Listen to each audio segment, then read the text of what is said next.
एक लीला हुई थी ऐसी। एक बार एक उड़ीसा में भगवान का एक मंदिर है, तो वहाँ पे एक ब्राह्मण थे, उनके एक पुत्र था। तो पंडित जी जो है बाहर गए अपने पुत्र को बोल के कि बेटा खीर का भोग भगवान को लगा देना, मैं रोज़ लगाता हूँ, आज मैं बाहर जा रहा हूँ, तुम लगा देना, भगवान को खिला देना। तो उसने खीर का भोग लगा दिया और बिल्कुल प्रेम से बैठ के भगवान आइए स्वीकार करिए। तो भगवान आए नहीं रहे।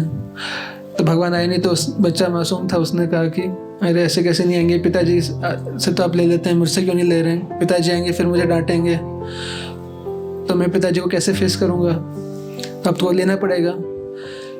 और फिर बोला कि नहीं लूँगा तो मैं सर पीट लूँगा अपना। तो पत्थर पे सर पीटने लगा अपना। तो भगवान आ गए और बोला ठीक है ठीक है ठीक है मैं लेता हूँ। तो भगवान ने लिया और खीर खा लिया, गरम गरम खीर था, भगवान ने खा लिया। तो कुछ समय के बाद पिताजी लौट के आए और पिताजी ने पूछा बेटा प्रसाद ले आओ।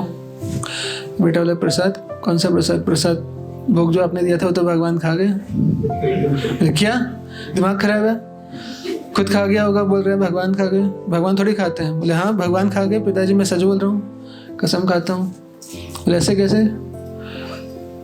तो फिर से खिलाओ जरा मैं भी देखूँ। तो लड़का गया फिर से भोग लगाने के लिए, खीर बनाई दोबारा से, फिर से गरम गरम खीर थी, भोग लगाने गया। तो भगवान तो प्रेम के भूखे हैं, तो भगवान प्रकट हो गए, चतुर्भुज नारायण रूप में थे और प्रकट हो गए और वो खीर लेके खाने लगे बच्चे के हाथ से। तभी ये पंडित जी जो हैं ये आ गए और भगवान का हाथ पकड़ लिया। बोले ये क्या कर रहे हो आप खा लोगे तो हम क्या खाएंगे? और उसने हाथ, भगवान ले रहे थे, हाथ पकड़ लिया ऐसा करके, वो खीर जो गिर के भगवान के शरीर पे गिर गया, गरम गरम एकदम। तो वो निशान आज भी भगवान के शरीर पे है। अब जगन्नाथपुरी जाएंगे, जगन्नाथपुरी से 24 किलोमीटर दूर पर अलारनाथ मंदिर है, वो भगवान के श्री विग्रह आज भी हैं। और वो उसमें भगवान के जो श्री विग्रह पे जो निशान भी है वो खीर गिरने का निशान। तो ये हालत है। भगवान दया करके हमारे भाव को स्वीकार कर लेते हैं